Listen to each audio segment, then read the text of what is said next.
Il professor Marco Fasolio questa sera terrà una conferenza dal titolo Bisanzio a tutti i costi. Ragusa e paleologi al crepuscolo della Basileia. Prego la professoressa Sandra Rigone di presentare il relatore. Grazie.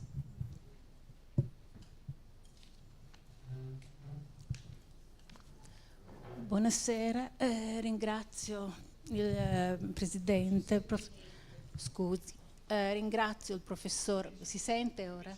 Più vicino così?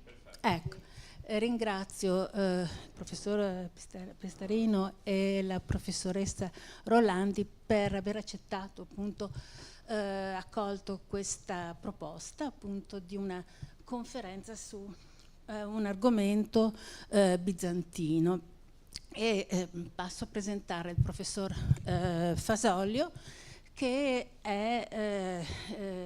insegna all'Università di Piemonte Orientale, Vercelli, e nel contempo, infatti, c'è stato un piccolo fraintendimento Università di Bologna, perché in quel momento afferiva all'Università di Bologna. Comunque, insomma, ci sono stati dei cambiamenti, comunque continua con le sue collaborazioni con Bologna.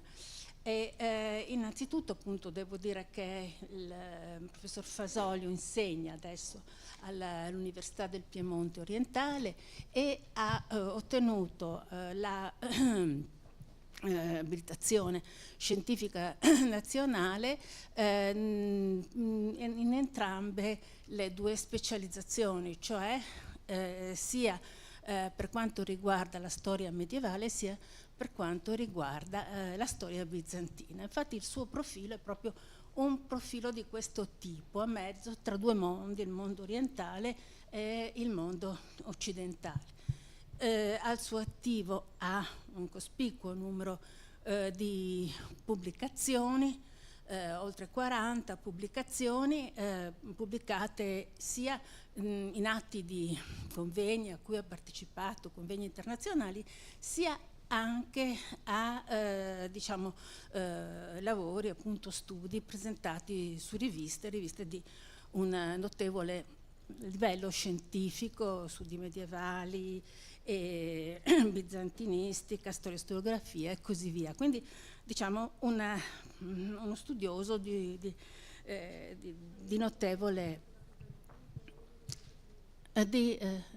notevole, diciamo, interesse. E appunto il suo lavoro, diciamo, principale è un volume che riguarda l'aristocrazia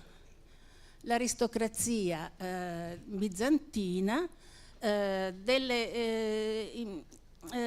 l'aristocrazia bizantina ai margini dell'impero, cioè in due aree che si trovano ai margini dell'impero, che sono l'area, appunto, attualmente albanese, comunque l'Epiro, e poi l'area del Pontica, cioè appunto a nord, nell'Anatolia settentrionale e nella parte meridionale del Mar Nero. Insomma, l'aristocrazia è un tema importante, partendo anche proprio dall'assunto che l'aristocrazia, diciamo, in Occidente e l'aristocrazia bizantina hanno delle funzioni, delle modalità diverse, cioè sono simili per quanto riguarda l'attività di tipo militare, per quanto riguarda l'attività, anche il controllo, diciamo, del territorio, il possesso della terra, insomma. Però diciamo, mentre in Occidente l'aristocrazia tende più che altro a ricostruire, ecco, delle entità di tipo statali, per esempio i regni nascono proprio da un consolidamento e dalla rinuncia delle loro prerogative da parte dell'aristocrazia. L'aristocrazia orientale è un'aristocrazia che almeno fino a un certo punto disaggrega l'impero, quindi. E su questa base poi il professor Fasolio si è anche ha continuato questo filone di studi sull'aristocrazia. ha continuato questo filone di studi con diciamo degli studi di carattere, ma non vorrei essere fraintesa su questo termine, prosopografico, nel senso che ha ricostruito la vita di personaggi appunto che appartengono a queste aristocrazie, soprattutto appunto di queste aree marginali, e personaggi appunto che ruotano tra mondo bizantino, mondo turco, mondo occidentale, quindi, e anche slavo, quindi diciamo personaggi e famiglie, no? Che hanno intrecci diplomatici, intrecci politici e intrecci soprattutto direi matrimoniali, tendono quindi a riconsolidare dei gruppi appunto di potere. Ora il professor Fasolio non si è occupato soltanto di questo, perché ha anche partecipato proprio a dei gruppi di lavoro che hanno riguardato soprattutto gruppi di lavoro, progetti a livello internazionale, come quello che l'ho visto anche lavorare qui a Genova sui documenti del periodo mamelucco, cioè il periodo appunto l'Egitto mamelucco, e una raccolta, la formazione di un database di questi documenti, e lui appunto ha lavorato per quelli genovesi. Poi non è ultimo il suo impegno in un progetto di ricerca del PRIN, ecco, nel quale si è occupato. Il progetto era indirizzato soprattutto alla edizione critica, alla traduzione e al commento degli atti bizantino-italiani. Ecco. E il professor Fasolio si è occupato di quelli fiorentini. Quindi questo, diciamo, è il panorama a grandi linee dei suoi interessi scientifici. Ecco, vorrei dire ancora due parole per quanto riguarda, ma questa è una mia così, riflessione per quanto riguarda il mondo appunto bizantino e l'area della quale ci parlerà, perché ci parlerà appunto di Ragusa, quindi ci parlerà di un territorio, di una città che si trova in un territorio che è quello balcanico, e ci parlerà appunto di un territorio che può essere considerato un territorio, un'area di confine, è un'area di confine fra i due mondi, il mondo occidentale e il mondo appunto orientale. Se vogliamo trovare una data così di inizio di questo processo, possiamo prendere il 395, che è il momento, diciamo, in cui Oriente e Occidente si dividono definitivamente. Ecco. E direi appunto che quest'area diventa poi sostanzialmente marginale, ecco, marginale per Bisanzio, perché il centro dell'impero è Costantinopoli, e quest'area marginale risulta poi sotto certi punti di vista lontana dalla capitale, ma comunque è oggetto di scorrerie e insediamenti slavi. Quindi quest'area diciamo proprio diventa un'area marginale che dal VII secolo viene così percorsa dalle popolazioni slave, slavo-bulgari, e le quali appunto controllano questo territorio dove Bisanzio non riesce a estendere il proprio controllo. Ecco, ho fatto questa piccola digressione semplicemente per il fatto che volevo soffermare l'attenzione sulla considerazione che Bisanzio spesso è considerata come appunto terreno di addetti ai lavori, e in gran parte lo è, perché le fonti sono abbastanza difficili da utilizzare per uno storico. Però diciamo appunto che bisogna tenere presente il fatto che pensiamo a quanto è avvenuto nei Balcani, dove queste realtà sono rinate, si sono di nuovo mosse. Ecco, nel 2001 hanno raggiunto livelli di indipendenza, di autonomia, quindi c'è tutto un mondo ribollente, e Bisanzio quindi è una realtà di cui oggi bisogna tenere conto, va tenuta sempre presente, perché diciamo c'è una tradizione bizantina culturale, ma c'è anche una tradizione, diciamo, nelle istituzioni, nelle dinamiche territoriali e politiche che dobbiamo tenere presente. Ho finito. Ecco, io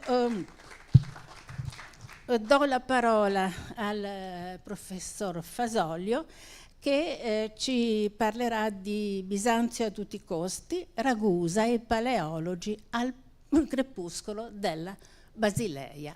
Siamo nel 1451, 2 anni prima, cioè, parlerà di altro, ma insomma. Mi sentite? Sì. Eccellente. Bene, allora grazie alla... Grazie alla professoressa Origone che oltre a conoscere la mia biografia meglio di me ha anche fatto un'operazione molto utile per noi oggi, perché io comincerò a dire qualcosa a partire dal XIII secolo in avanti, così nessuno potrà dire che manca tutto il pregresso, perché ci ha pensato Sandro Origone. Quindi non immaginavo, ma molto meglio così. Dunque, bando ai ringraziamenti, che ovviamente vanno oltre alla professoressa per avermi invitato e all'Accademia, cominciamo. Dunque, prima di entrare in medias res avrei alcune piccole premesse da fare, cioè visto che parliamo di paleologi, com'era Bisanzio, l'età dei paleologi? Ebbene, dopo il 1204, quando i crociati erano entrati a Costantinopoli nella quarta crociata, era avvenuto uno smembramento dell'impero e la capitale era stata occupata per oltre mezzo secolo da diciamo dinasti latini, ma nel 1261, in seguito diciamo un evento fortuito, Michele VIII, che vedete nella miniatura, era stato in grado di diciamo restaurare nella sua vecchia sede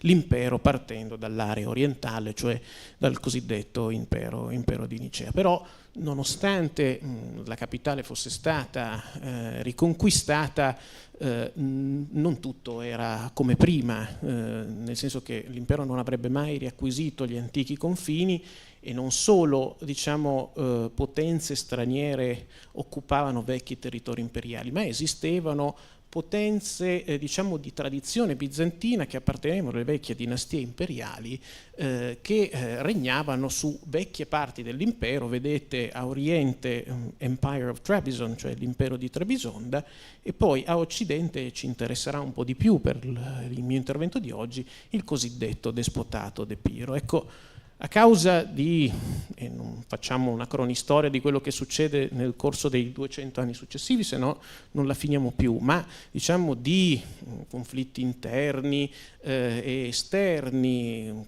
soprattutto col mondo turco, in parte con quello serbo, la costruzione di Michele VIII Paleologo lentamente ma inesorabilmente si riduce sempre di più dal punto di vista territoriale, e arriviamo a una fase che è quella invece che sarà quella calda dell'intervento di oggi, dopo la morte del personaggio che vedete in quell'ovale, quale l'impero è ridotto sostanzialmente a 2 aree, cioè il circondario di Costantinopoli e il Peloponneso. E vi dico subito che d'ora in poi che chiamerò quest'area Morea, perché quella era la denominazione che veniva utilizzata in quella fase, giusto per essere chiari. Qui siamo veramente al diciamo il giorno prima della fine, perché come saprete martedì 29 maggio 1453 i turchi entrano a Costantinopoli e pongono fine all'impero, ma non a Bisanzio, in realtà lo vedremo molto brevemente. Ecco. Andiamo avanti. Ecco, noi parleremo quest'oggi di Ragusa, che è un caso un po' particolare, ma giusto per avere un'introduzione mi piacerebbe dire veramente due cose, proprio le due che sono segnate qua, sui rapporti tra l'impero e le due principali invece potenze mercantili dell'epoca, che erano indiscutibilmente Genova e Venezia, e che potevano esercitare un influsso sull'impero che non è assolutamente paragonabile a quello di Ragusa. Vedrete quanta fatica faranno i ragusei per farsi ascoltare. Le basi del rapporto bizantino-genovese in questa fase, si intende, il pregresso è molto lungo, qui abbiamo la massima esperta della questione, sono da datarsi a poco prima della ripresa di Costantinopoli da parte di Michele VIII, e in particolare con il cosiddetto trattato di Ninfeo, che in cambio di diciamo, la libertà di commercio senza dazi su Costantinopoli e molte aree dell'impero, incluse quelle del Mar Nero, del Ponto, consentiva all'imperatore di servirsi, diciamo, della flotta genovese per il futuro assedio di Costantinopoli. Il fatto che poi non fosse servito è un altro discorso, perché i genovesi interessavano i privilegi commerciali, di certo non se li sarebbero fatti sfuggire.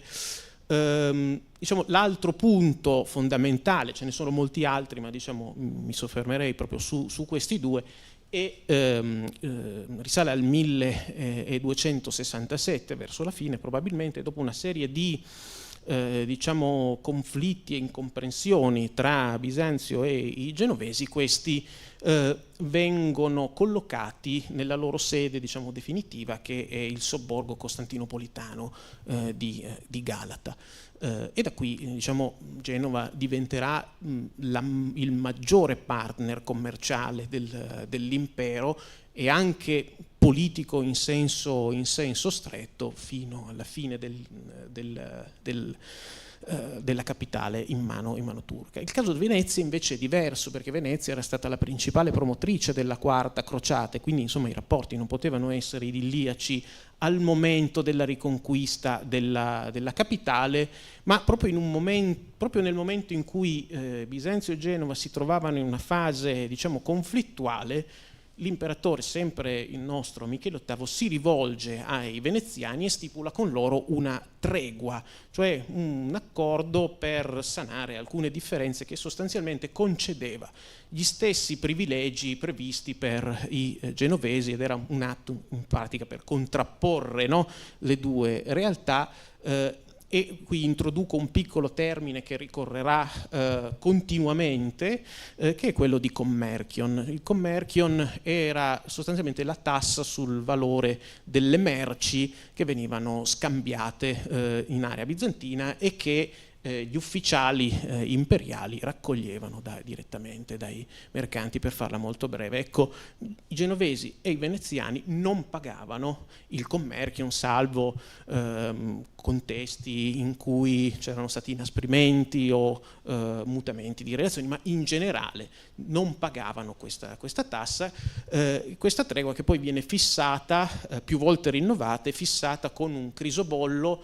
Sul finire del mio intervento cercherò di essere un po' chiaro sul significato di questa parola, cioè un documento ufficiale dell'imperatore del 1277, in cui venivano fissate queste regolamentazioni commerciali, che sarebbe stato più volte rinnovato negli anni e nei secoli a venire. Veniamo alla nostra piccola Ragusa. Qui la vedete in una mappa del XVII secolo, perché mi sembrava più carina di una contemporanea, ma detto questo, con la Quarta Crociata diciamo, Ragusa esce definitivamente dall'orbita bizantina, si trovava nella fase precedente sotto una blanda tutela dell'impero, ma come ci diceva Sandra Origone si trattava di un'area periferica, soprattutto in un contesto come quello della fine del XII, agli inizi del XIII secolo, in cui Bisanzio si trova in estrema difficoltà per una serie di movimenti separatisti. Il controllo vero e proprio su quest'area era particolarmente complicato. In ogni caso, con la Quarta Crociata, diciamo, l'influenza bizantina termina e le autorità ragusee si pongono sotto il dominio di Venezia. Siamo nel 1205 e questo ha degli elementi di vantaggio e di svantaggio, perché Venezia allora è una potenza emergente, anzi è la più potente sul Mediterraneo proprio in seguito alla Quarta Crociata, e quindi ha la capacità di tutelare i mercanti e gli uomini di Ragusa in giro, diciamo così, per il Mediterraneo, ma dall'altro canto, essendo una città dominante, ha interesse a far sì che i propri mercanti non subiscano la concorrenza di altri, e quindi pone dei limiti significativi.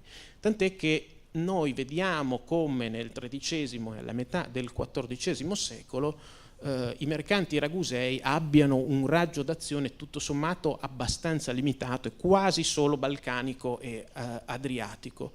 Direi innanzitutto balcanico perché le rotte interne dei Balcani non sono percorse dai veneziani e quindi lì non danno fastidio a nessuno e si interessano molto all'interscambio con il mondo serbo. Ci diceva bene Sandro Rigone che Ragusa è un'area marginale in tutti i sensi, non solo sul piano geografico, ma sul piano culturale e linguistico. Perché Ragusa è una città di origine, diciamo, latina, romana, la popolazione originaria parla dalmatico, diciamo così, una lingua neolatina, ma si trova circondata letteralmente da popolazioni slave, ed è in questa fase del dominio veneziano, e forse già in un periodo precedente, in cui avviene il progressivo diciamo, incremento della componente slava all'interno della città. Se noi vediamo la popolazione ragusea nel XV secolo, la gran parte, diciamo, del ceto dirigente era magari di origine latina, diciamo così, e trilingue o quadrilingue, perché parlavano quasi tutti una variante del croato, il dalmatico almeno fino a una certa parte del XV secolo, un volgare italiano e il latino per la documentazione almeno fino alla metà del XV secolo. Ecco, le altre rotte del commercio raguseo al quale interessava soprattutto l'importazione del grano e l'esportazione di tessuti e di cera. Voi direte chi se ne importa, invece sarà interessante, ci sarà di interesse più avanti. Erano di piccolo cabotaggio e verso occidente si dirigevano in Puglia e soprattutto verso Ancona, con cui Ragusa aveva un rapporto molto, molto stretto. Invece non direi tanto verso oriente, ma diciamo per i ragusei quello era l'oriente, soprattutto verso sud, in area albanese e pirota, quindi nord-ovest della Grecia, sud dell'Albania e il nord del Peloponneso.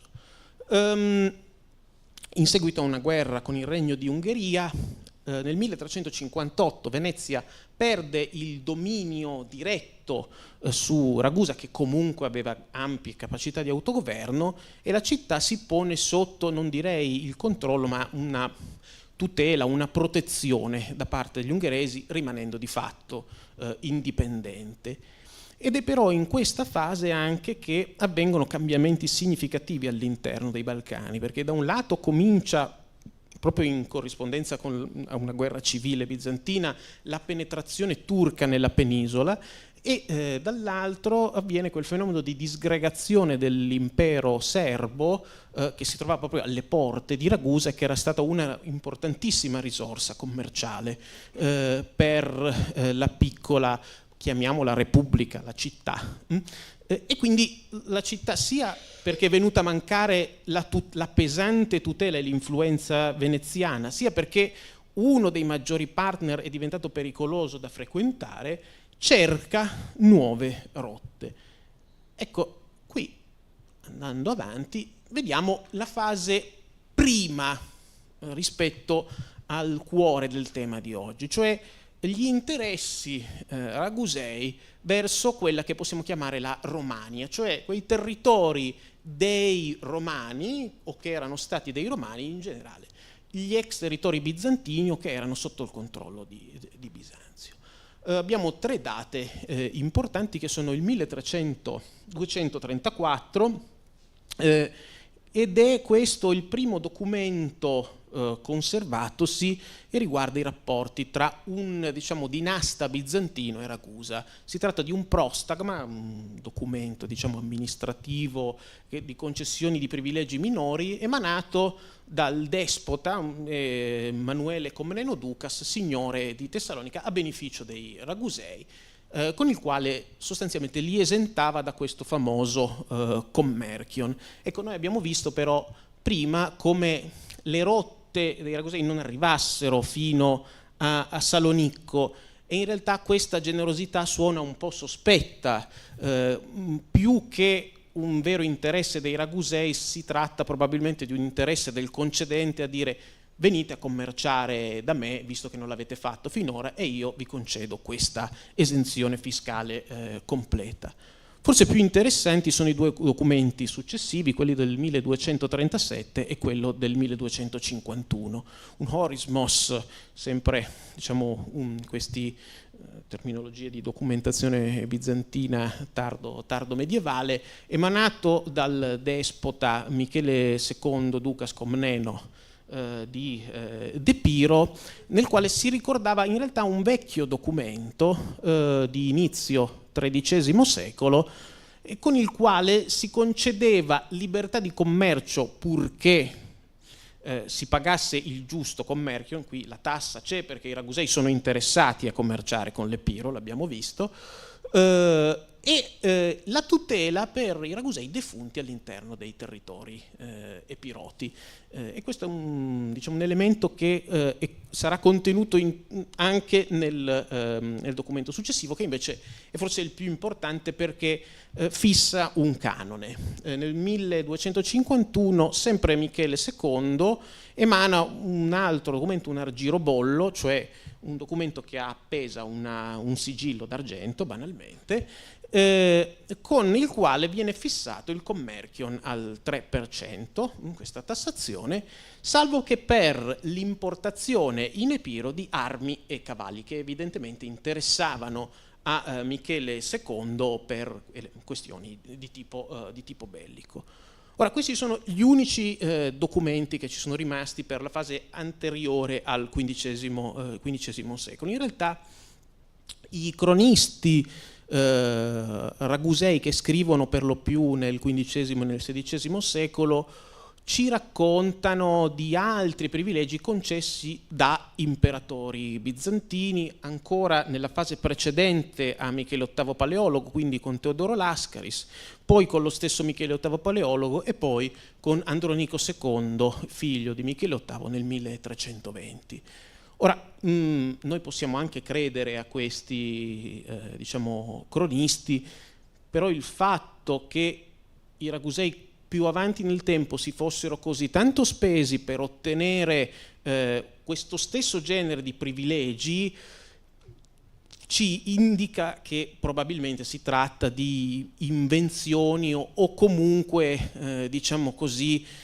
di interpolazioni più tarde, e non bisogna proprio credergli fino in fondo. Quello che sappiamo ancora per il XIV secolo è che nel 1302 viene effettivamente mandata un'ambasciata da Ragusa a Costantinopoli, probabilmente proprio per questioni di tipo commerciale, per questi fantomatici privilegi, e cosa forse ancora più interessante, intorno al 1340 noi sappiamo dai documenti d'archivio ragusei di contatti con le autorità bizantine in Epiro e in Albania, dove i ragusei si rifornivano soprattutto di grano. Ecco, qui veniamo alle parti più buffe, o almeno spero, del racconto, e saltiamo in avanti di 60 anni rispetto a ciò che abbiamo visto finora. Allora, tra il 1399 e il 1402 il signore vestito che tiene in mano quello scettro, che è Emanuele II Paleologo, si era recato per un lungo viaggio in Occidente alla ricerca di aiuti contro i turchi, perché sul finire del XIV secolo Bisanzio era veramente sull'orlo, diciamo così, dell'estinzione, se vogliamo usare un linguaggio naturalistico, e solo un evento esterno, sostanzialmente la sconfitta nella battaglia di Angora patita dai turchi contro Tamerlano, avrebbe allungato la vita a Bisanzio e ad altri principati balcanici per una cinquantina di anni ancora. Ecco, Manuele si trova in viaggio in Occidente e ad un certo punto dovrà pur tornare a casa e tramite Venezia discende l'Adriatico su navi veneziane. E noi sappiamo che i ragusei si aspettavano che Manuele II si fermasse presso la loro città. Da un lato molto probabilmente per discutere di eventuali accordi commerciali, e dall'altro per il fatto che all'epoca a Ragusa si trovavano alcuni nobili serbi, in realtà bosniaci, ma diciamo di cultura serba, che erano scampati alla battaglia di Kosovo-Polje, dove l'esercito serbo era stato sbaragliato dai turchi, avevano perso tutti i loro contatti con parenti, affini e amici, e Ragusa pensava di utilizzare diciamo, i contatti dell'imperatore per ricreare questa rete e trovare un po' di questi dispersi, soprattutto di liberarsi di questi personaggi che vivevano a sbafo della Repubblica e potevano essere pericolosi anche nelle relazioni con i turchi. Bene, il convoglio con l'imperatore sta passando davanti a Ragusa e allora i ragusei dicono: mandiamoci qualcuno, ci mandano un marinaio per introdurre questo tipo di argomenti, ma la cosa non ha molto successo. Erano stati anche stanziati 100 iperperi, che è una cifra significativa per comprare regali per l'imperatore. Era stato creato un comitato di accoglienza con una specie di triumvirato di nobili per accogliere il Basileus, ma Manuele II non importa un fico secco dei ragusei, passa avanti e allora questi gli mandano una loro ambasciata che segue il convoglio veneziano, arriva fino a Costantinopoli per trattare di queste due questioni, cioè dei rifugiati bosniaci e di accordi commerciali. E ovviamente non se ne fa niente. Sappiamo che nel 1423 un ambasciatore dello stesso Manuele II transita presso Ragusa, ma è solo di passaggio, perché poi la sua meta finale è un principato bosniaco, probabilmente per una questione di alleanza sempre in funzione antiturca. Ma il momento chiave della nostra storia avviene tra la fine degli anni 20 e l'inizio degli anni 30 del 400.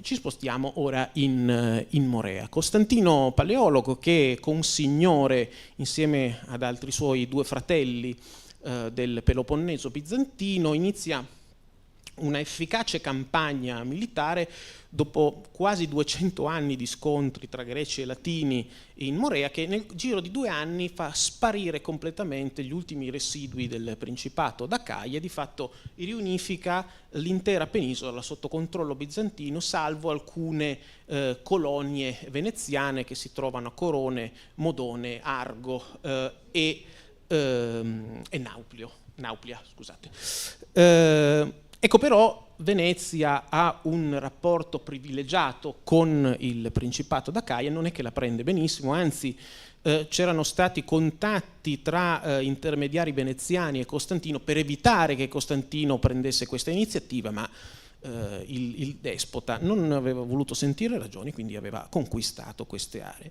Ebbene, Venezia si comporta come Donald Trump e inizia una guerra commerciale.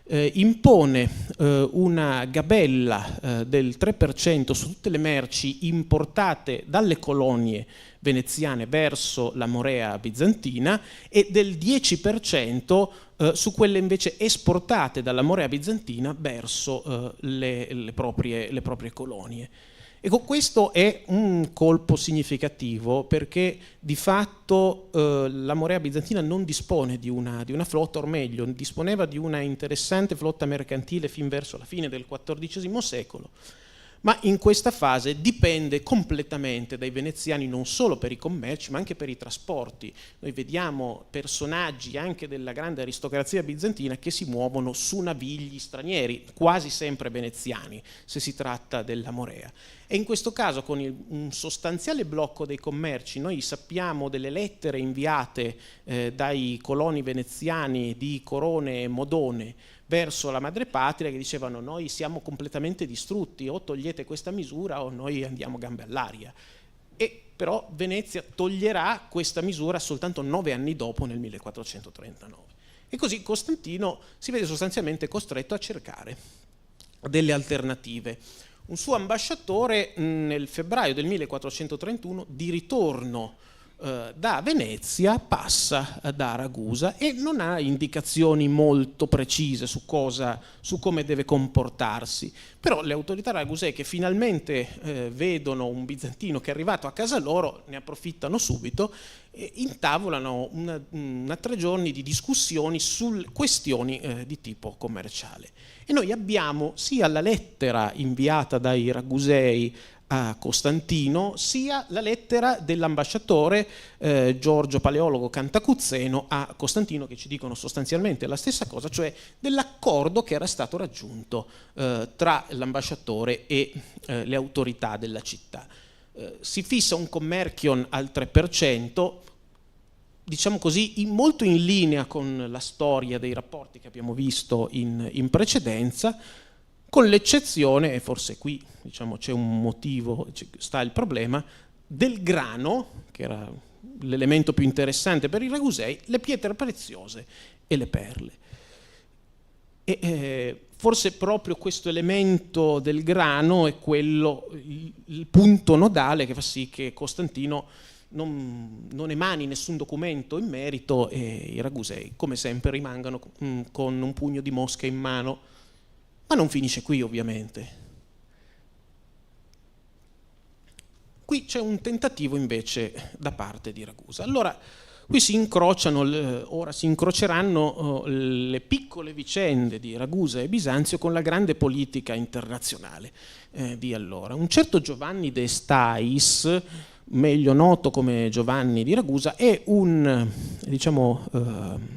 emissario dei padri conciliari che sono riuniti a Basilea a Costantinopoli, perché sta preparando sostanzialmente l'arrivo di Giovanni VIII, l'allora imperatore, fratello di Costantino, in Italia, dove si sarebbe celebrato il concilio di Ferrara a Firenze, che avrebbe decretato l'unione tra la Chiesa greca e latina. Sapete che non se ne è fatto niente, sostanzialmente perché Giovanni VIII pensava che sottomettendosi di fatto alla Chiesa romana questo avrebbe fatto sì che gli occidentali gli portassero aiuti contro i turchi di cui aveva un disperato bisogno. Ma questo è lo sfondo della questione. Giovanni de Stais è raguseo e i suoi compatrioti, il suo governo, chiede di compiere una mediazione presso l'imperatore, sempre per ottenere questi tanto desiderati privilegi commerciali. Le discussioni si prolungano per circa un anno, tra il 1435 e il 1436, e apparentemente si era anche giunti a un accordo, tant'è che noi abbiamo una lettera di ringraziamento da parte del governo di Ragusa a Giovanni de Stais, in cui lo si ringrazia appunto per aver ottenuto questa importante concessione. Ma forse perché preoccupato per l'imminente concilio in cui si giocava molto, Giovanni VIII, e forse anche perché influenzato dai veneziani che non volevano vedere un concorrente adriatico entrare, diciamo, nei giochi commerciali e con privilegi a Costantinopoli, non se ne fa nuovamente nulla. E qui veniamo di nuovo agli assalti alla galea, perché i ragusei non mollano mai, no? Giovanni VIII nel 1437 parte alla volta dell'Italia, ed eccolo qui che i ragusei lo aspettano di nuovo. Noi abbiamo delle deliberazioni delle autorità ragusee che stabiliscono che saranno destinati questa volta 150 iperperi per acquistare doni da dare all'imperatore, noi potremmo dire, visto la natura dei doni, alla delegazione bizantina, perché ci sono 40 montoni da comprare, 40 polli, 1000 pani, e se rimangono, così dice il documento, se rimane del denaro, un po' di confezioni di zucchero e della cera, che probabilmente erano pensate per il fatto che la delegazione bizantina avrebbe dovuto soggiornare a lungo in Italia, quindi forse avrebbe avuto diciamo, bisogno di vivande, ecco. Era anche contemplata un'alternativa nel caso non fossero stati trovati i montoni, ci sarebbero stati 20 buoi in alternativa a seconda, insomma, di come si erano svegliati i macellai. Ma anche questa volta Giovanni VIII passa davanti a Ragusa e non si arresta, non si ferma. Termina il concilio, il 16 luglio viene proclamata l'unione a Santa Maria Novella del 1439 a Santa Maria Novella, e a quel punto Giovanni VIII e tutto il corteo bizantino, salvo alcuni personaggi che rimangono in Italia, comincia un lungo viaggio di ritorno verso la Romagna. In realtà li avrebbe portati a Costantinopoli quasi 2 anni dopo, nel gennaio del 1441. E Ragusa lo sa che dovranno tornano da Venezia, e che cosa si fa? Si cerca di riportarlo di nuovo in città, ovviamente. Allora a questo punto però i ragusei si premuniscono, perché questa volta incaricano 4 persone di andare direttamente sulla galea dell'imperatore per invitarlo in città. Più i canonici 3 gentiluomini che devono occuparsi del comitato di accoglienza.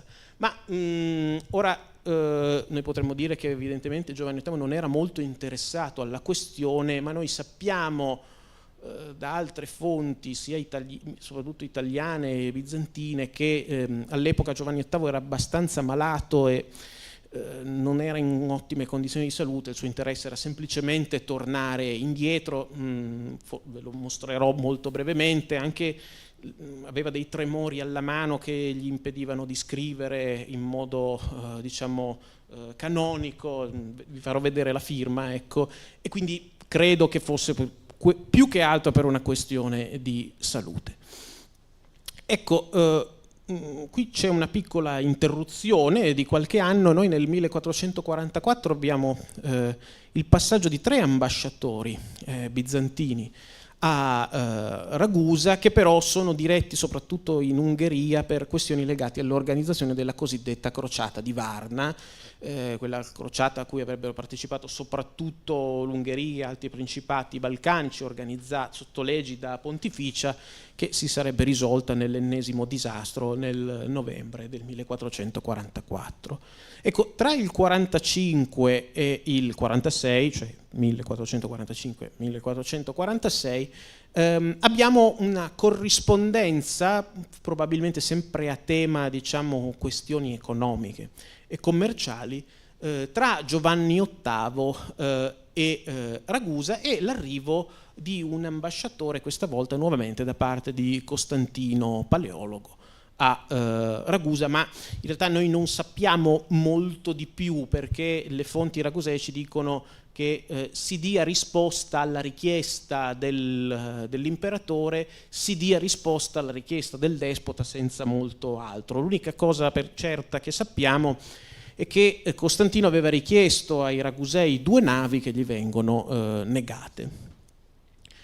Sempre nel 1446 e con l'intento, diciamo così, di ingraziarsi uno dei signori della Morea, Tommaso Paleologo, fratello minore di Costantino e Giovanni VIII, i ragusei si offrono di trasportare la figlia di Tommaso, Elena, che deve recarsi in Serbia a sposare il figlio del despota serbo Giorgio, che si chiama Lazzaro. E qui vediamo il vecchio ruolo di Ragusa come intermediario tra 2 mondi, o anzi qui in questo caso quasi 3 mondi, quello latino, quello bizantino e quello slavo, perché si trova proprio a questo incrocio.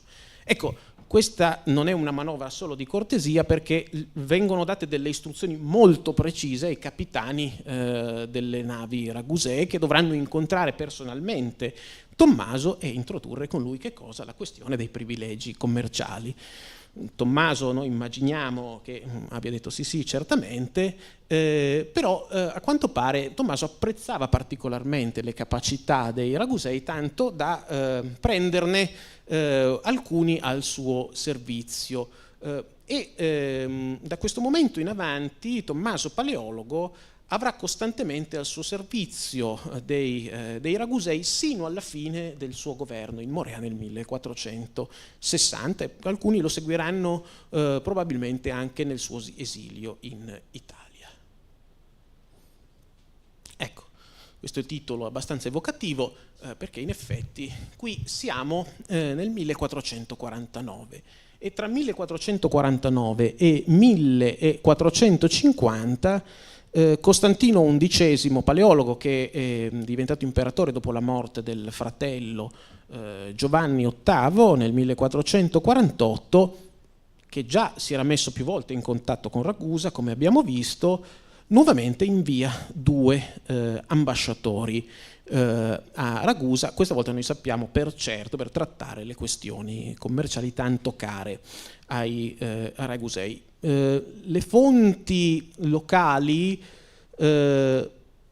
fanno presumere che l'ambasciatore fosse un certo Luca Notaras, che era il megadux, cioè il capo della flotta che non esisteva più di Bisanzio, ma diciamo una delle massime cariche all'interno dell'impero. Ora, questo è abbastanza improbabile, perché queste figure molto raramente venivano impiegate per missioni di tipo diplomatico, per cui venivano utilizzati o esponenti dell'aristocrazia o magari grandi ecclesiastici, ma raramente, diciamo, i principali, uso un anacronismo ma giusto per capirci, ministri dell'impero.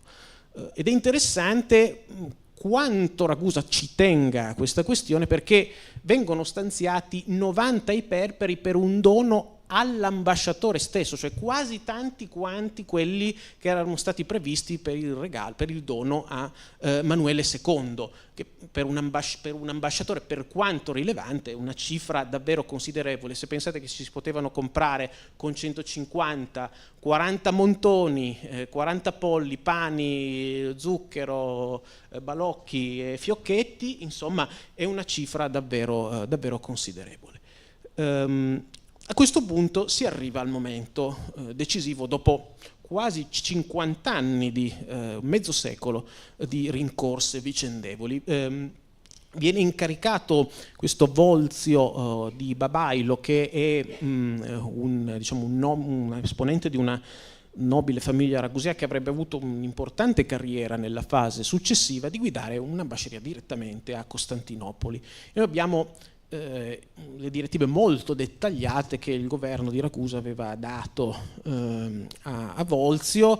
Questi si sarebbe dovuto trattenere a Costantinopoli per un mese per ottenere, vi dirò che cosa, lo trovate anche scritto, o più se fosse stato necessario. Aveva a disposizione una un fondo molto cospicuo per svolgere i suoi compiti, e poi avrebbe dovuto recarsi presso i due fratelli dell'imperatore, Tommaso, che abbiamo già incontrato, e Demetrio, che erano, diciamo, consigliori e governavano ognuno una parte del Peloponneso bizantino.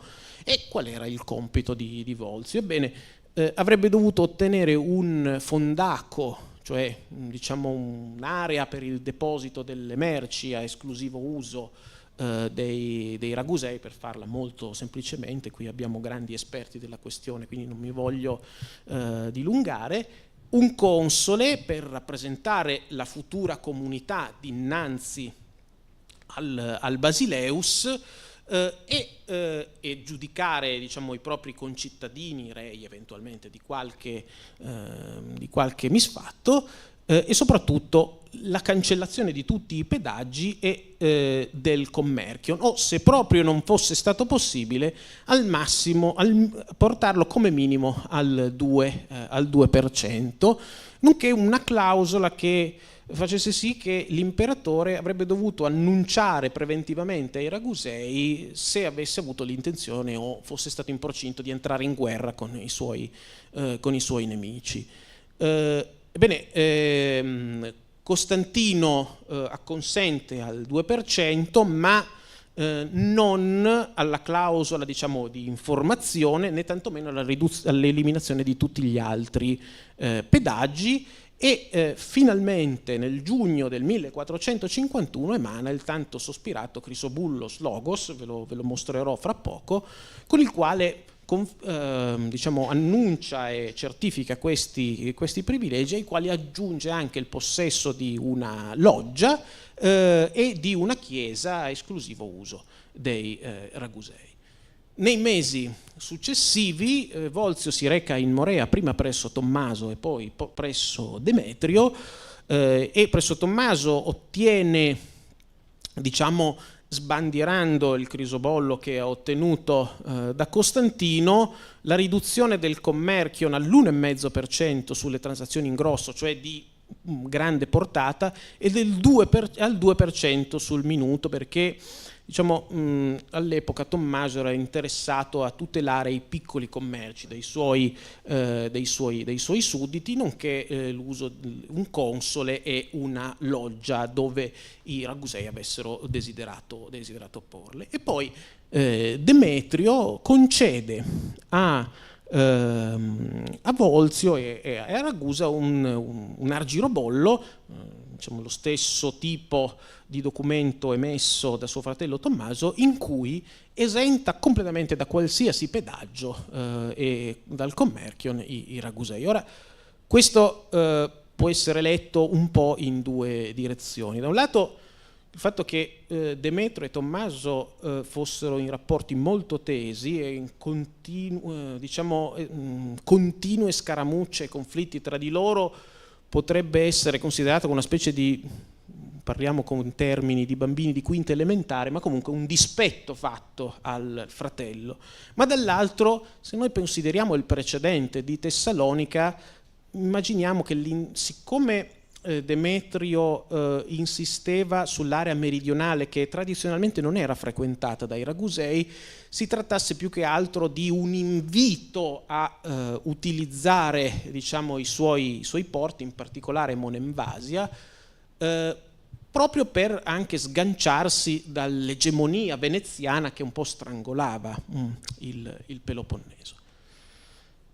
Ecco, ma prima di arrivare alle conclusioni ho parlato di crisobollo. E che cos'è un crisobollo? Bene, il crisobullos logos, che ci sono vari tipi di crisobolli, e questo tipo di documento emanato da Costantino a beneficio dei Ragusei. Tra l'altro questo è l'ultimo che noi abbiamo in originale.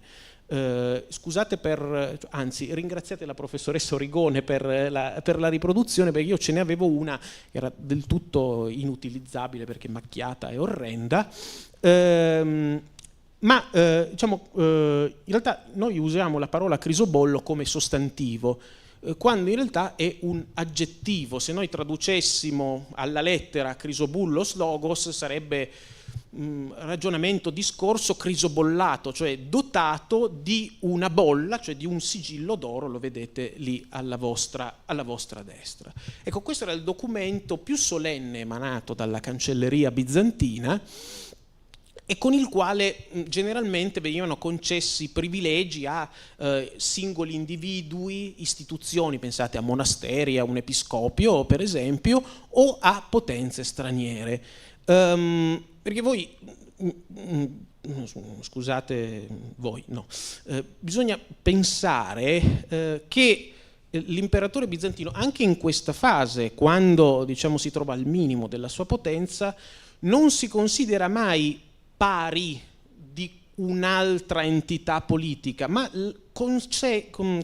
diciamo, considera tutto quello che è il rapporto internazionale come una sua concessione al prossimo, che è nella teologia politica bizantina parte di una grande famiglia dei popoli al capo della quale c'è l'imperatore. E quindi tutto è una concessione imperiale. Ovviamente si tratta di una finzione, ma la struttura di fondo, d'altronde noi ci aspetteremo un trattato internazionale, no? Tra due entità politiche sovrane, e invece è un documento assolutamente identico a quello che l'imperatore concederebbe magari a un monastero che si trova, mettiamo, sul Monte Athos.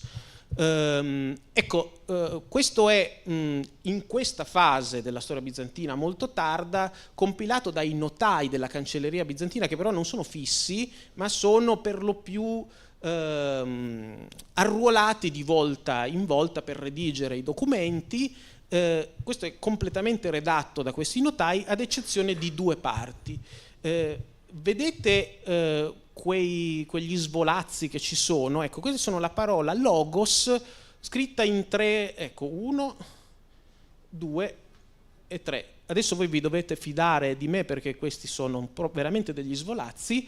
C'è scritto logon, logu e logos, quindi accusativo, genitivo e nominativo, e prima della parola c'è scritto crisobullon logon, crisobullu logo, logu e crisobullos logos. Ecco, questi sono vergati con inchiostro cinabro, porpora, cioè porpora scuro, da parte dell'Epitu Canicliu, cioè l'addetto al calamaio imperiale, che potremmo chiamare una sorta di capo della cancelleria bizantina, e ora hanno soltanto funzione ricognitiva in questa fase. Scusate l'escursus di diplomatica, ma così magari può essere di qualche interesse. Ma un tempo, non questi, ma la gran parte di questi documenti sono dei lenzuoloni enormi con molte pergamene collegate, incollate l'una all'altra, e queste diciamo, scritte logos si trovavano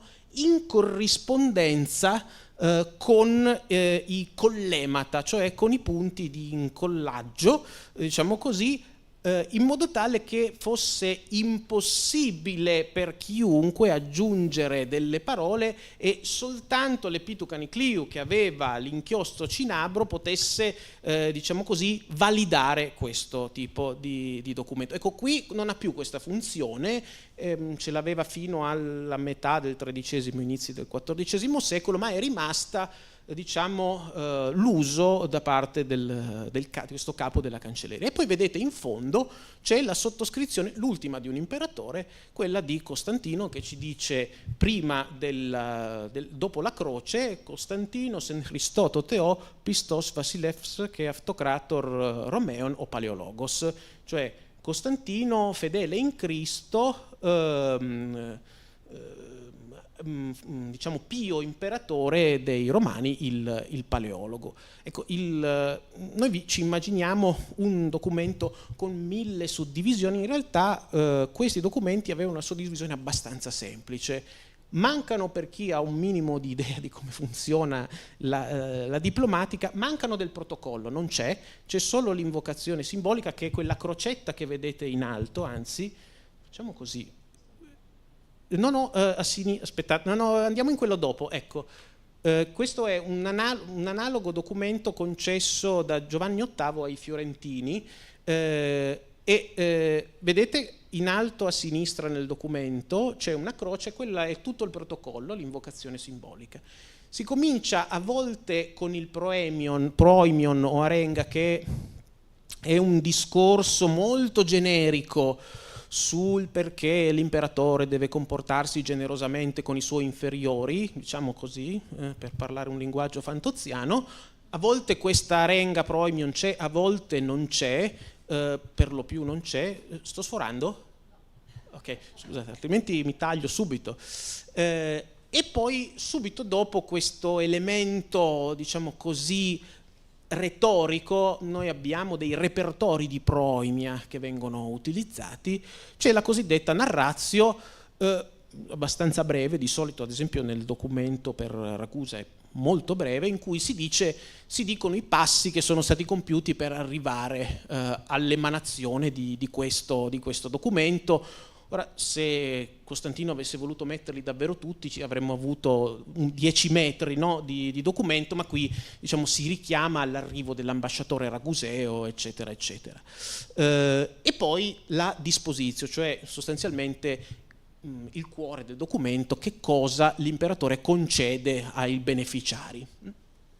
E questo, diciamo così, è il cosiddetto testo, e poi si arriva all'escatocollo, la parte finale, dove abbiamo la cosiddetta datatio, la data. Nei documenti bizantini non c'è la data topica, cioè l'indicazione del luogo di emanazione, perché si presume sia sempre Costantinopoli, grosso modo, e qui c'è solo la data cronica, cioè il giorno, anzi il mese e l'anno in cui è stato emanato, anno dalla fondazione della terra, dalla creazione della terra, 5508 a.C. secondo i calcoli dei nostri amici bizantini, e infine una formula che si chiama formula del Kratos, in cui si dice sostanzialmente Kratos si può tradurre con maestà. In questo caso è proprio la nostra maestà ha posto la sua segnatura dopo che è stata posta la consueta bolla imperiale. C'è sempre questa formula al fondo dei documenti bizantini. La sottoscrizione imperiale, vi faccio notare che sia la sottoscrizione sia logos, logon, logu e logos sono nello stesso inchiostro, e poi la bolla. Torniamo un attimo indietro, io qui vi ho messo solo i recti, me ne scuso. Di solito sul recto abbiamo la figura dell'imperatore con l'indicazione del nome, e sul verso la figura del Cristo, generalmente, con l'indicazione di Jesus Christos, Jesus Phos Christos, cioè luce, diciamo così. Ecco, e veniamo un po' alla conclusione di questa faticosissima cavalcata verso l'ottenimento del privilegio. Che cosa hanno ottenuto dopo 50 anni tra assalti, montoni, ambascerie, corrispondenza? Niente. Perché nel 1452, benché non sia ancora cominciato effettivamente l'assedio di Costantinopoli, la città è sotto blocco ottomano. Maometto II ha costruito la fortezza di Rum el Hisari per bloccare l'ingresso al mare di Marmara. Le comunicazioni sono molto difficili, e immaginate il commercio internazionale, quindi Ragusa con Costantinopoli non riesce a sfruttare affatto questo privilegio. Un minimo forse erano riusciti con la Morea, immagino, qui non abbiamo documenti in merito, soprattutto con la parte settentrionale che già era tradizionalmente frequentata dai mercanti della città dalmata. Interessante vedere come i vecchi legami costruiti dai ragusei con i personaggi della famiglia paleologa si mantengano nel tempo, perché Tommaso Paleologo, diciamo quel gran cuor di leone, fugge alla vista dei turchi su navi ragusee, portandosi dietro anche i suoi, diciamo quei marinai che aveva preso al suo servizio e aveva continuato a utilizzare nel tempo. Buffo vedere come Tommaso faccia tappa prima di andare in Italia a Corfù, ma in realtà abbia chiesto per ben 2 volte alla Repubblica di Ragusa di sostare in città, e questa volta Ragusa ha detto ok, basta, abbiamo tribolato, come si dice in piemontese, abbiamo tribolato abbastanza, e soprattutto, al di là degli scherzi, il grosso problema di Ragusa in questa fase è la convivenza con il mondo turco, che si trova alle porte della città. Io non ve ne ho parlato, ma già dal finire del XIV secolo Ragusa intrattiene trattative forse un po' meno difficili, ma simili con il mondo ottomano, e avere diciamo un esponente della dinastia imperiale in casa propria in un contesto di questo genere certamente è problematico dal punto di vista politico. Perché Ragusa, in un momento diciamo così in cui Costantinopoli era da tutti data per spacciata, così come effettivamente era, ricercava così ardentemente di ottenere privilegi commerciali? Beh, è evidente che l'importanza della città, sebbene dall'essere la città più grande del mondo medievale a una cittadina pur grande ma di 50.000 abitanti, noi sappiamo dalle cronache bizantine che Costantinopoli all'epoca della caduta era vuota sostanzialmente, c'erano i campi coltivati in mezzo alla città, comunque rappresentava uno snodo ancora rilevantissimo del commercio internazionale, e forse i ragusei già la frequentavano, ma avevano necessità, diciamo, di una tutela maggiore per i propri interessi, che era arrivata probabilmente troppo tardi. Curioso vedere come, nonostante tutta questa fatica, in realtà la maggiore fioritura di Ragusa si abbia nella fase successiva alla caduta di Costantinopoli, quando si pone sostanzialmente sotto la protezione ottomana, paga un haraj, una ricognizione di vassallaggio al sultano ora di Costantinopoli, che consente un'apertura che mai aveva avuto fino all'epoca Ragusa, che però la porterà successivamente, in particolare con l'apertura delle rotte atlantiche, ad avere un certo declino, anche dovuto al fatto che Ragusa non ha la stessa capacità negoziale, la stessa potenza di Genova e di Venezia, tant'è che, come vedete, per quanto Bisanzio sia, diciamo così, alla frutta, la concessione è del 2% comunque di dover pagare una tassa, mentre veneziani e genovesi continuano a commerciare senza nessun tipo di vincolo di questo genere. Bene, io avrei concluso, non so se sono stato nei tempi. Bene, grazie per l'attenzione e la pazienza.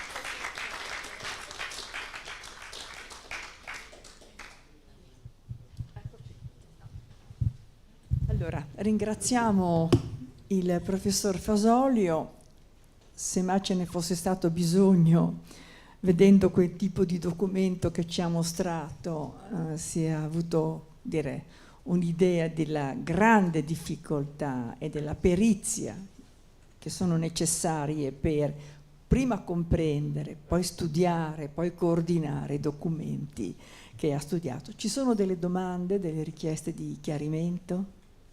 Prego. Grazie. Allora, io ho ascoltato con molto interesse ovviamente questa conferenza e mentre parlava mi domandavo una cosa.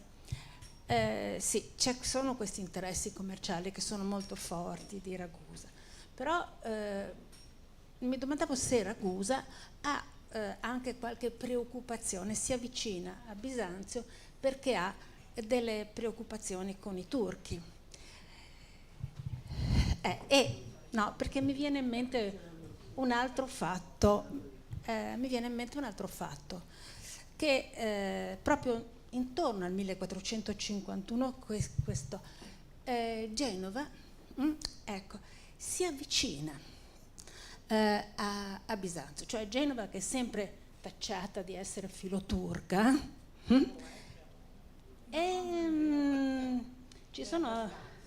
Non è vero, perché la guarnigione genovese è stata massacrata.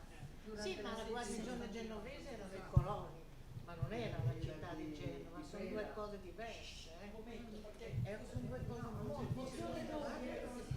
Molti anni fa, se non parlate Come diceva Biscardi, non vi accavallate. no, se non parlate con il microfono, poi capite. No, insomma, io vedo questa cosa, la dico perché ho visto dei documenti che indicano appunto un avvicinamento che poi durerà sino al 1458, sino al congresso di Mantova, insomma, poi tutto fallisce, però c'è un avvicinamento di Genova, anche perché Genova era in odio nei confronti non tanto cioè con Murad andava d'accordo, ma quando nel 1451 prende il potere Maometto, Genova non è più così privilegiata. Ecco. Volete rispondere ancora? Gabriella, dire qualcosa, poi facciamo una risposta. Why not? Sono cose da professori. No, io volevo solamente dire questo, che sempre i genovesi usano, ma lo dico in senso buono della cosa, la politica del doppio binario, cioè attenzione, perché bisogna stare molto attenti, e questo glielo dicono anche dopo, cioè c'è una parte, succede anche la stessa cosa ai tempi diciamo della caduta di Acri, eccetera, cioè Benedetto Zaccaria va giù a aiutare, eccetera, a tentare di aiutare questi, e in realtà a Genova non gliene importa niente che cada Acri, perché hanno altre soluzioni, e questo è il punto. E lo stesso secondo me, da quel che poco, perché poi continuano a esserci a Costantinopoli, non è che se ne vanno, Quindi voglio dire, quello combatte perché l'abbiamo celebrato, perché combatte diciamo la parte islamica, però di fatto ci continuano a esserci perché il mercato va oltre queste cose, e quindi bisogna prenderla un po' come... Facciamo rispondere un attimo al relatore. Prego. No, rispondo a Sandro Rigone, nel senso che la domanda era quella. Allora, sì, loro adottano un binario parallelo, ma ci sono accordi, dunque negli anni 30 o 40 con i turchi, perché Ragusa vuole tenersi aperte un po' tutte le possibilità, ma vede in questa fase come prioritaria quella bizantina. Cioè noi, al di là dell'aspetto folcloristico del marinaio che salta sulla galea veneziana, che è pur divertente, però è più importante essere presenti a Costantinopoli che a Smirne, per dire, in questa fase. È più importante per Ragusa essere presente a Clarenza, nel nord del Peloponneso, che a Salonicco, dove non era mai stata prima di allora. Però certamente ci sono aperte due porte, tant'è che il giorno dopo la caduta di Costantinopoli, non il giorno dopo ma poco dopo, Ragusa diventa diciamo un protettorato cattolico sotto gli ottomani. Pensate che in un trattato di età moderna, pur di non avere confini con Venezia, che invece teme particolarmente, cede una porzione del proprio territorio agli ottomani per rimanere un enclave all'interno degli ottomani. Quindi la risposta è assolutamente sì, più che sì, anzi.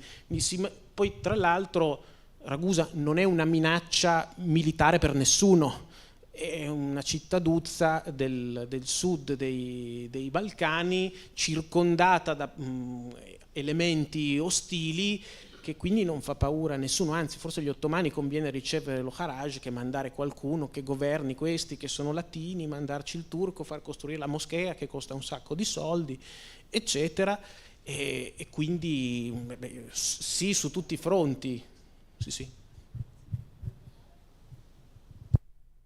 Solamente dire che la guarnigione che si è fatta massacrare durante l'assedio di Costantinopoli era genovese.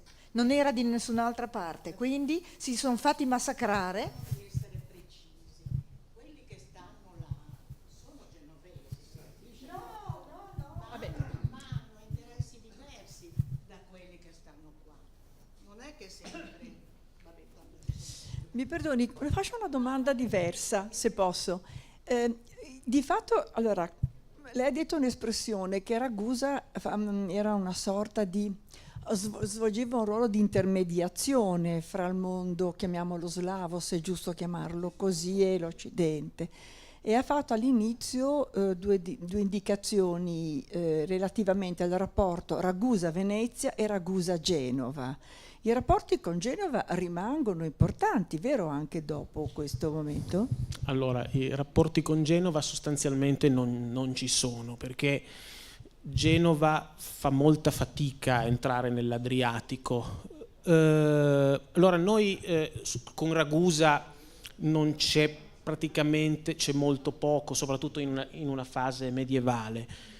Genova riesce un minimo a fare qualche amicizia con Carlo Tocco, che ad un certo punto, ma proprio perché è in cattive acque con Venezia, diventa cittadino genovese e allora in qualche modo fa sì che Genova trovi qualche aggancio in Epiro, ma fino a Ragusa diventa complicato, perché magari Venezia può tollerare che ci siano le barchette dei ragusei che vanno in giro e vanno in Puglia, ad Ancona e fino a Patrasso, ma che ci entrino dei genovesi, insomma, è sempre finita male quando ci hanno provato, e sarebbe finita male anche allora. Quindi con Ragusa forse, allora io su questo sono meno ferrato, ma la rete mediterranea di Ragusa in epoca, diciamo, molto tardo medievale, diciamo seconda metà del XV secolo,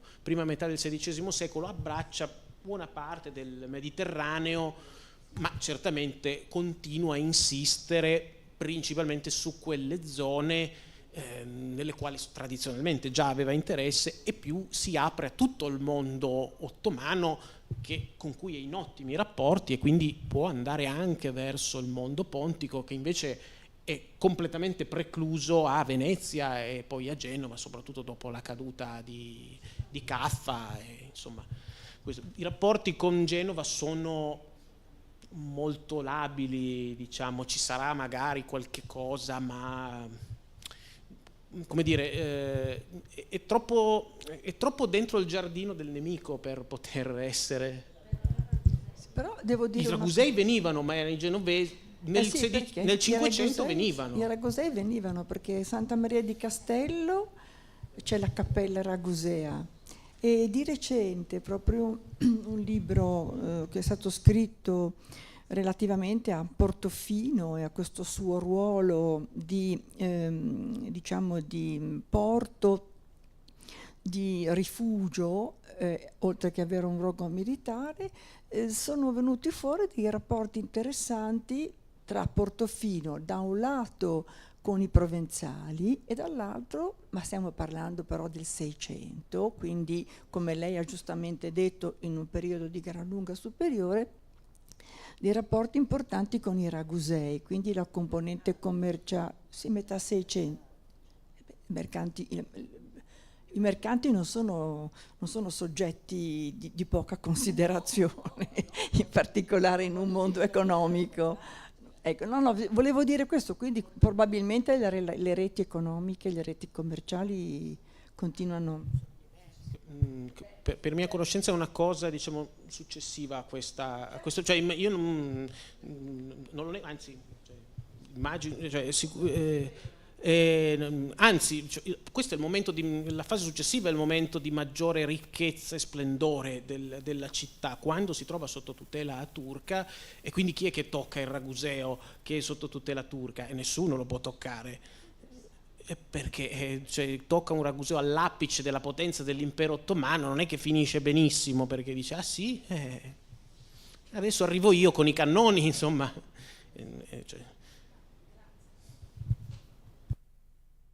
Io vi ringrazio molto, ringrazio il relatore innanzitutto e ringrazio tutti voi, e vi dico che giovedì 12 febbraio, sempre alle 17, Beppe Manzitti parlerà di Abend sua fata libelli, perché la pagina scritta suscita sia paura che desiderio di possesso, la storia millenaria dei roghi e della sparizione di libri. Questo è il lungo titolo. Grazie a tutti voi.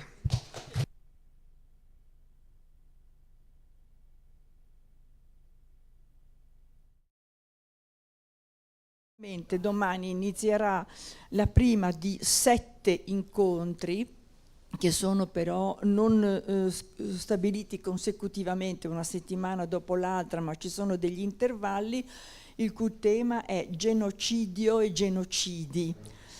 Domani alle ore 17, e tutto questo organizzato dall'Università di Genova e peculiarmente dal Dipartimento di Lingue. E domani ci sarà la presentazione di tutto questo e parleranno 2 docenti, Guri Schwarz e Michele Porciello, scusatemi, dove parleranno di quale sarà il progetto e il programma in cui questo tema è affrontato, però verranno ogni volta mandati gli avvisi agli amici dell'Accademia. Grazie.